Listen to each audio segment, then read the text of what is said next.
Hey everyone, welcome to Well Connected Wednesday. I'm Dr. Schilling. I'm the doctor and clinic director here at Secoya Health. And today we're going to show you what an inside glimpse of what a QNRT reset looks like. And thank you to Cynthia for giving this opportunity for her to be the subject.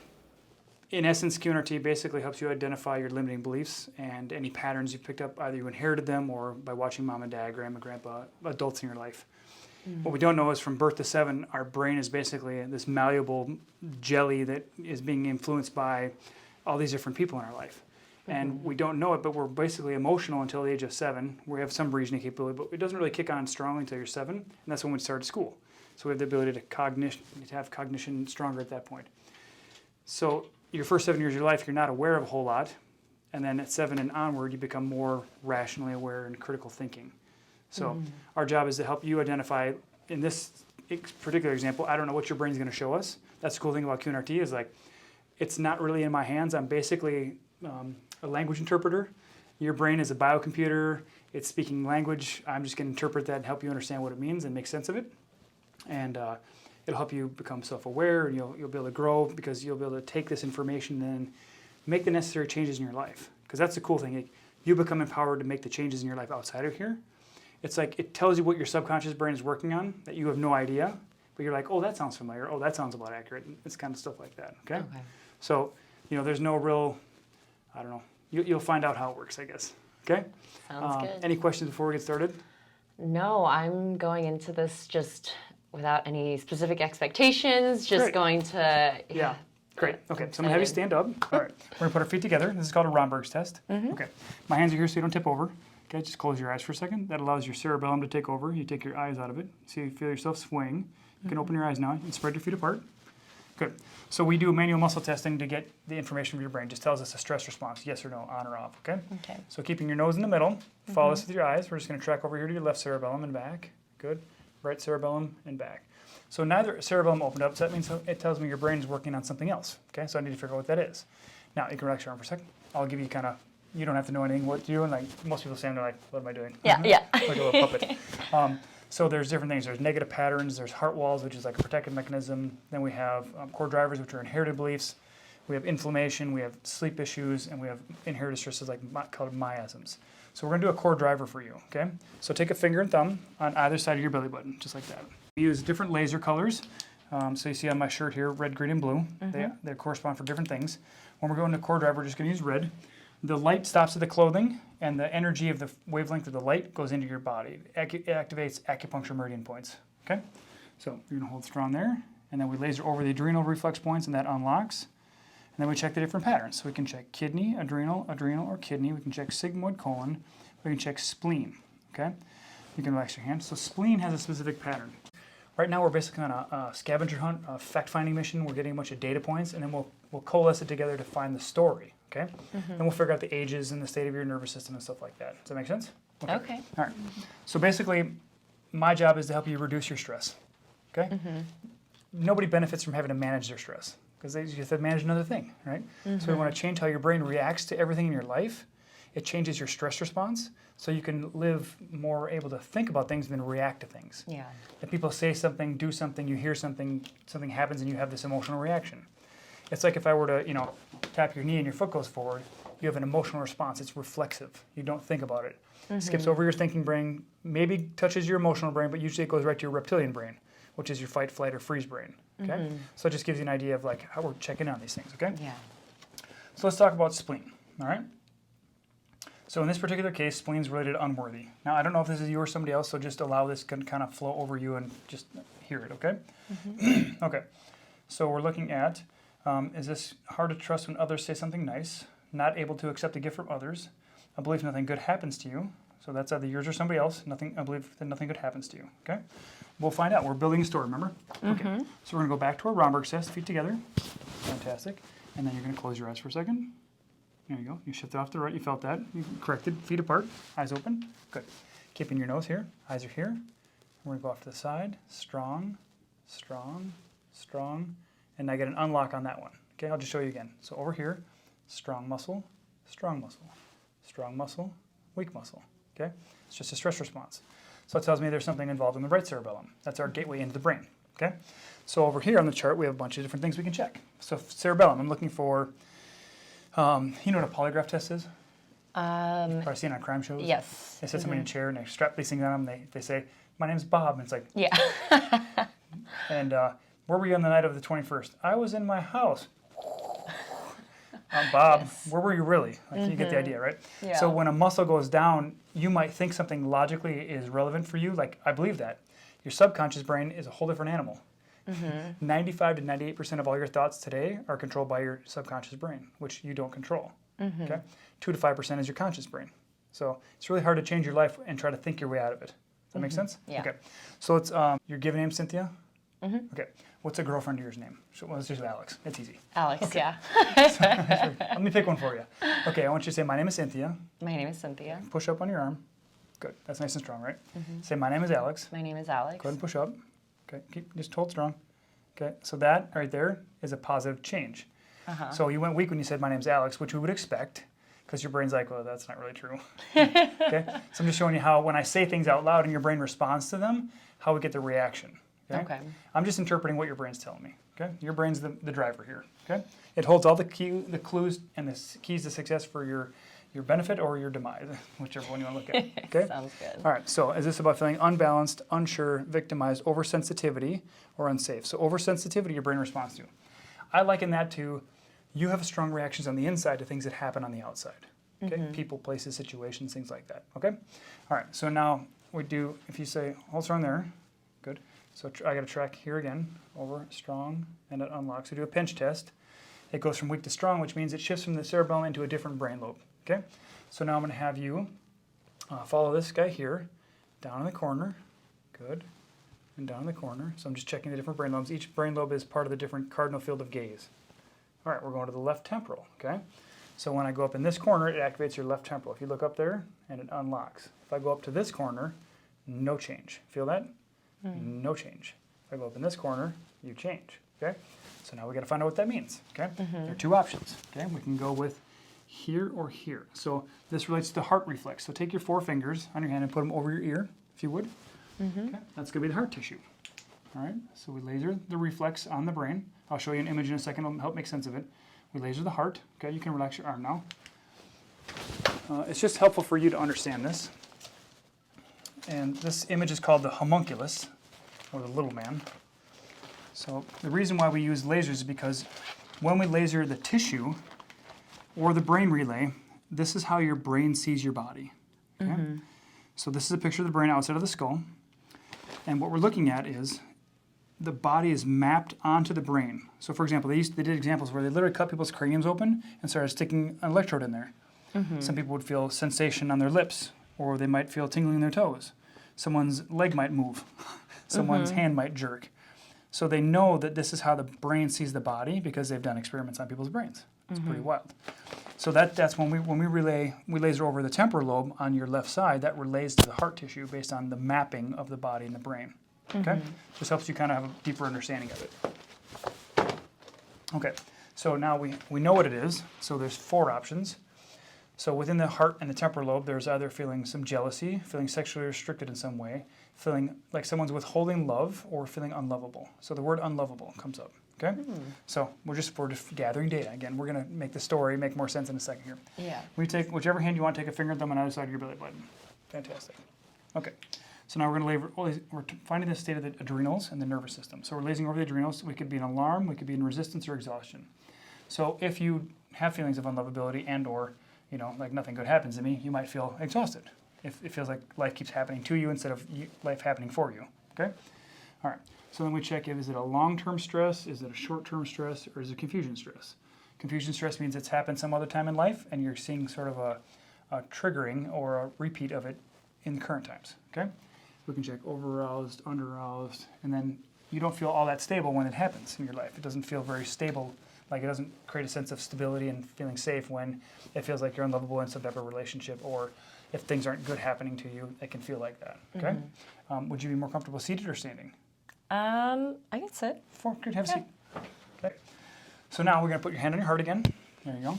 Yeah, I know, it's got tough, the microphone. I know, I'm like, I'm bang. going to slide it up on your shirt here so that way you can access. I'm probably going to have you touch there again later. Okay. Okay? All right, so then we go to the conflict types. So the heart lets us into the conflict types.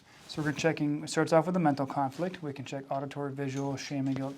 It goes to emotional and then relationship. We can check spiritual, that doesn't show up. There's physical body, and then not kinesthetic or situational. Great. So now, right now it's just before noon. 18. Yeah. So your hand is on your heart. So right now we're checking your circadian rhythm. You know what circadian rhythm is? Mm-hmm. Okay, your sleep cycle, right? Yeah. So we want to know, like right now, your heart is most active during this time. So if I check your heart, I'd like that to be unlocking. If you if your sleep was optimized, that would unlock. But it's locked. So there's an opportunity for you to sleep better. Make sense? Okay. So we can check the kidneys, the bladder, the large intestine. We're going to the lungs, liver, and large intestine. Okay. Now if you take these two fingers and set them up, set them up on top of your head. Trying to dance with you here. I'll borrow your hand here. So let me go to GV20, which is the confluence of all your acupuncture meridians at the top, and we find out which hormone. All right, so that comes up as glutamate. You can relax your arm. That comes up as like either feeling powerless or no solution. For you, I would vote for no solution to resolving any feelings of unlovability in whatever relationship it might be. That relates back to that feeling of believe nothing good happens to you. Whether that's you or somebody else, I don't know yet, okay? So now we want to go back and check and see if there's a paracord driver, to see if there's somebody else in the situation or if this is just you, okay? So take your finger thumb back on the other side of your belly button, and I'll borrow this again, and it unlocks. So we've checked the spleen, we go back over the liver and gallbladder. You can relax your hand now. So there is someone else involved. There's another party that has another side of the coin, if you will, okay? So we'll figure out who's in a minute, okay? So their side of that is, so someone's feeling unwanted, someone's feeling unworthy. We'll find out. And this is stuff everybody deals with. Everybody's got this stuff. It's a matter of how it affects you, how it impacts you, and you'll have a better insight in a minute here, okay? Because we'll figure out the times and places and stuff like that. Okay, so is this feeling unable to fit in, feeling lost and alone, hard to have a close connection? So somebody's having a hard time having a close connection. Always searching for acceptance, or we'll focus on others like take yourself. Okay, so either you or somebody else is having a hard time having a close connection, and somebody's feeling like I believe nothing good happens to them. Okay. All right, so that's kind of the baseline right there. There's just a bunch of different levels we can go into, but I always say your brain knows best what it needs help with, so I'm just going to be humble enough to say, I'm going to let you guide me. So in this lifetime, let's check, how years young are you? How young are you? 31. 31, fantastic. So some people break up into 4, so I just usually go conception to birth, birth to 5, 5 to 10. So your brain stops. Conception to birth, birth to 5, 5 to 10. That unlocks. So 5, 6, 7, or 8. So 8, it's kind of like the age of reason. 7 and 8 is like when your brain's really starting to kick into the executive reason and cognitive function area, which is your frontal lobe. So that's where we start developing more concrete memories. People don't remember a ton from before 5. You know, somewhere 6, 7, 8, they start like, oh yeah, I remember I was in 2nd grade and blah, blah. So think about where you were living when you were 8. Again, I'm saying these things so your brain puts you in the context of that time. You don't need to know anything that happened then. Your brain already knows. It's been taking it's like a video recorder of everything that's happened in your life, and it's stored somewhere in your gray cells in your brain. But if you think about, I was 8, I was living in a certain place with certain people, like tell me a little bit about that situation. What did that feel like? That's really interesting because that's when I moved, and I was the first Asian in my neighborhood and in my school. Okay. So I was bullied, and Gotcha. I know it was definitely that sense of like not belonging and not being seen, and I know that probably everyone in my family was experiencing some of that at some level. Yeah. And yeah, so, and I know especially too, my mom really struggled, and Sure. I think, mothers in general, they just tend to feel, Oh. we were like sharing genetics and energy and cellular, Sure. All of it, right? everything. It's like So soup. yes, exactly. Okay, so yeah. So you can imagine how you might have been feeling unlovable during that time. All these new things, new places, people aren't being that nice. Like we feel different, and we're being treated like we're different, right? So you might have been feeling like nothing good happens to me. Who would you say you might have been having a hard time having close connections with? Would that have been your peers? Would that have been your family? Did you guys feel pretty tight knit because of like we got all band together because we're new here, or did you feel disconnected from anybody in your family? I would say my dad was really busy with work, so he was always gone. Okay. And then I know my mother would definitely had trouble. Sure. Like there was just, and I think everyone was having some Yeah. trouble connecting. Sure. I mean, eventually I made friends, but Yeah. required a lot of, people pleasing and Okay, all right. So at a young age, when you start adapting to people pleasing, you start associating your lovability with pleasing others. Like it becomes like a neurological guiding principle where you say, my survival strategy is if I always please everybody else and I never displease them, I will always be lovable. yeah. Okay? And that can be a very formative challenge for you neurologically in how you navigate the rest of the world and the rest of your life for that matter. So as you say, okay, now your opportunity after this is to say, okay, I need to define how I want to be treated now. How do I observe myself people-pleasing others in my life now? How can I let go of that? Because if they don't love and respect me for who I am and what I bring to the table, and it's not about me pleasing them, then that's not a healthy relationship. So I'm just curious, I'm going to ask your brain. If when you were 8, it was a sibling, a friend, an aunt, cousin, grandma, teacher, mom, it was dad. Okay. So we have dad, we have grandpa, uncle, teacher, coach, self, God, work, money, career, anything like that. So basically your brain said your dad, you felt most disconnected from him and you didn't feel like you could have a close connection with him. And that drove some of that unlovability because if everybody was at least tight-knit during that time, that challenging time, it would have felt safer, right? Instead of like, I'm all by myself, right? These kids are being mean, dad doesn't have time for me, all this stuff. We just internalize it. And what do you think your perception of your dad was at that time? Do you think, oh, he's being mean or he doesn't love me? Like, do you have any idea? I was scared of him Okay. because growing up, he was very like Korean traditional, felt like, physically punishing his children was the way to be a good father. It's what was modeled to him. And it was probably when I was around like 9 when my mom kind of put a kibosh on it. She's like, we're done. Yeah. Yeah, so, but leading up to then, it was sure. just a lot of fear. Yeah, okay. So you didn't feel like he was available to have a close connection with. You felt unlovable in that relationship with him. He maybe wasn't doing the nicest things, so it felt like nothing good happens to me. Like, I'm not getting any love at home. These kids in the neighborhood are being jerks. Like, all kinds of stuff, right? Okay. So do you see any pattern similar to that that's relevant now? Do you feel like and you don't have to externalize anything, you don't have to talk about anything. It's just sometimes helpful for people to unburden themselves and talk about it. It just depends on how you feel about it.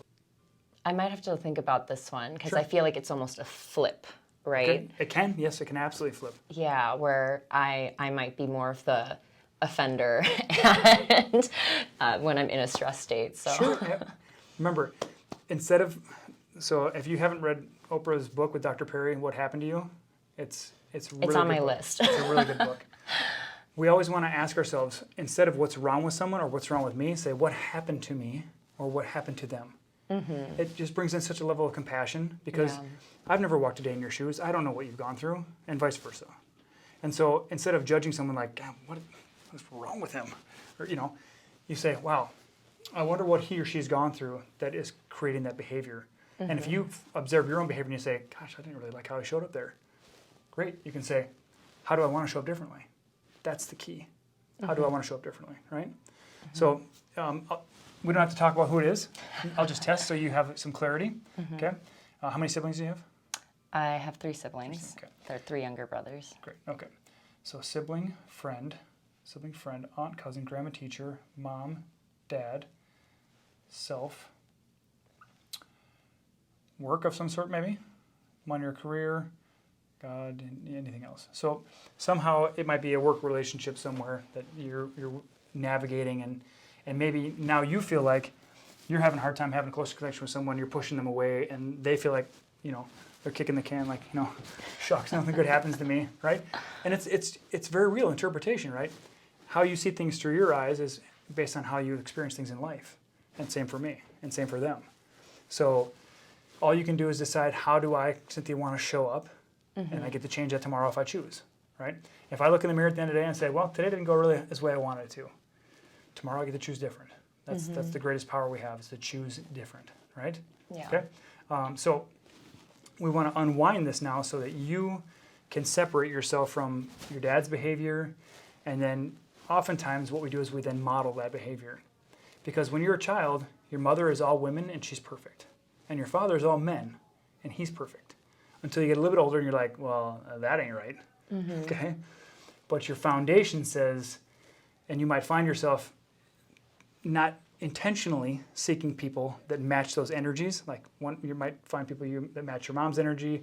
You might find men that match your dad's energy because it feels normal and comfortable. Doesn't mean it's your optimal outcome, but it feels normal and comfortable because that's what you grew up in. So if you grew up in chaos, you might find yourself in repetitive, chaotic situations or chaotic relationships. It's just how our brains are wired. We have like a homing beacon for our comfort level. And even if comfort level is disaster, we will seek out disaster, one after another after another. That's another part of the What Happened to You book. Okay, Oprah took all these kids from abject poverty and huge, malnourishment, and they were sleeping on dirt floor, huts with tin walls, and brought them to this great girls' school, and they had all the education and love and the nurturing and the uniforms and la la la. What did they start doing? Creating chaos, because that's what felt normal to them. So just when you observe yourself with compassion and say, well, that's an interesting behavior. I wonder why I'm doing that. Who did I learn that from? Right? Because you can take a step back and be like, okay, that's mom's, or that's dad's, or that's my brother's, or that's my grandpa's, or whatever it is, right? Yeah. You can then say, I don't want to live that way anymore.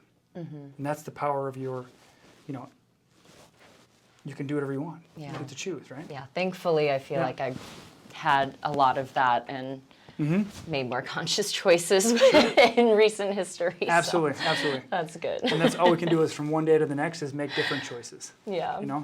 And showing up and unconditionally loving ourselves is what's most important.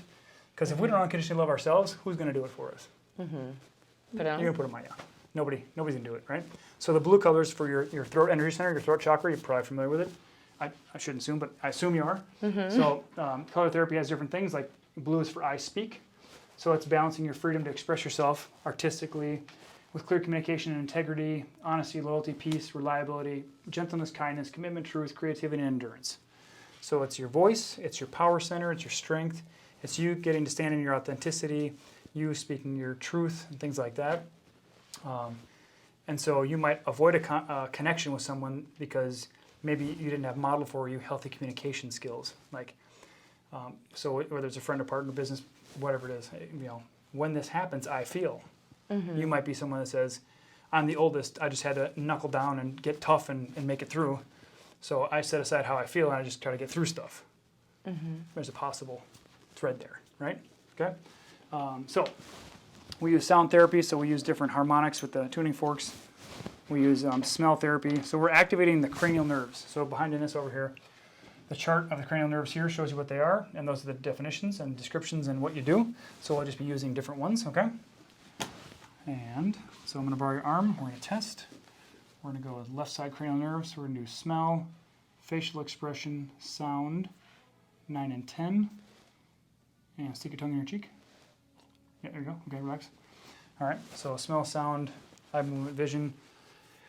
Eyes will be up and to the right with the blue glasses. And we'll do facial expression and all the good stuff. Okay, so normally I have a different orientation, so I'm navigating that right now. Okay, so now we're going to go through and do what's called the hypothalamus reset. All the information from your body comes up through your brainstem, goes into the hypothalamus, and then it's basically a relay center that says, this information is important, filter this out.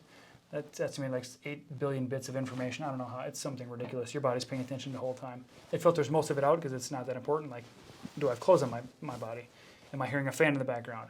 Things, it just blurs it out, right? You don't pay attention to like every little peristaltic movement of your guts. Like, that'd be a little weird. Like, I can feel my lunch moving through my body. No, you don't pay attention to that. Your body says, no, we don't need to worry about that right now, okay? All right. So I'm gonna basically leapfrog through your body on different organ points, because that's where we hold different stressors. So I'm going to have you put a finger there, and I'll have you hold it there until I move it to another spot. Okay? Okay. I'm going to have you say la la la. La la la. Okay. All right. You're going to take your finger and you put it back here. And this is called brain 3. Yep, right there. Beautiful. And kind of marinate you right here because you don't know what to do, right? Okay. So then take your finger on the side of your head. Beautiful. Okay. So this is fear, and this is about feeling inadequate. Okay. So when you're a kid, obviously feelings of unlovability would have probably been derived from feelings of inadequacy, okay? I generally recommend people repeat out loud what I'm saying. I'll tell you when, you'll know, you kind of get a distinct, I'll give you bits and pieces of it. If you don't want to, just hum a tune. I don't care what you do. Okay. All right. All right, smell. Good. Your eyes are here. We're tapping the cranial vaults to get your brain activated. Good. All right. Smell. Good. All right. I want you to say, I'm letting go I'm letting go of any fear of any fear of being inadequate of being inadequate or less than in any relationship or less than in any relationship where there's a challenge having a connection. where there's a challenge having a connection. Whether it's me having the trouble or them, Whether it's me having the trouble or them, there's nothing inadequate about me. there's nothing inadequate about me. No matter what relationship it is, No matter what relationship it is, I get to show up as my true and authentic self, I get to show up as my true and authentic self, saying how I feel, saying how I feel, eyes are here, sharing my valuable insights, sharing my valuable insights, and living life on my terms. and living life on my terms. All right, raise your eyebrows up and down, puff your cheeks in and out, squint your eyes, stick your tongue out, smile. There you go. That's the facial nerve, okay? Say la la la. La la la. All right, I'm letting go of giving my power away I'm letting go of giving my power away when I feel overwhelmed by somebody else's strong personality, when I feel overwhelmed by someone's strong personality, like my dad when I was a kid, like my dad when I was a kid, or the bullies in the neighborhood. or the bullies in the neighborhood. All right, eyes are here.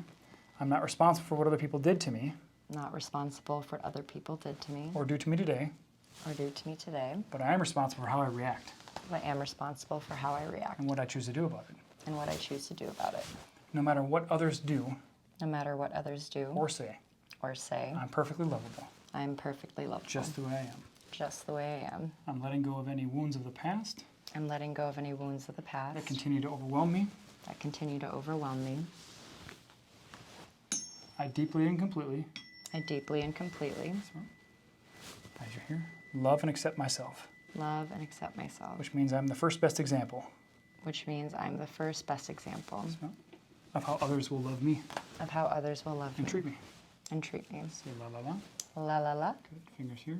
Raise your eyebrows up and down. Stick your tongue out. Smile. Puff cheeks in and out. There you go. Good. Say la la la. La la la. Okay. I'm letting go, finger and thumb on either side of your belly button, I'm letting go of any anger and frustration of any anger and frustration that I still hold on to that I still hold on to from my experiences in the past. from my experiences in the past. As you're here, now it is safe Now it is safe for me to have deep connections for me to have deep connections with whomever I want, with whoever I want, with whomever I allow in my life, with whoever I allow in my life, instead of waiting for good things to happen to me. instead of waiting for good things to happen to me. Just hand and put a finger and thumb here. I'm creating the good things I want to see in my life. I'm creating good things I want to see in my life. Whether it's distancing myself from bullies, Whether it's distancing myself from bullies, having a close connection with someone I care about, having a close connection with someone I care about, speaking my truth, speaking my truth, or being my true and authentic self. or being my true and authentic self. I give myself permission I give myself permission to live life on my terms, to live life on my terms, and I get to choose who I allow in my life. and I get to choose who I allow in my life. There you go. So we basically tie in all the themes that came up during the fact building mission, the fact finding mission, so that we understand how it's all affecting you. Hey everyone, thanks for watching. If you want some more information about Secoya Health, click the link below, and you can also listen back to the episode that I did with Alex in the podcast number 25. And we appreciate you being here with us today. Thanks for joining us for Well Connected Wednesday. We're here for you.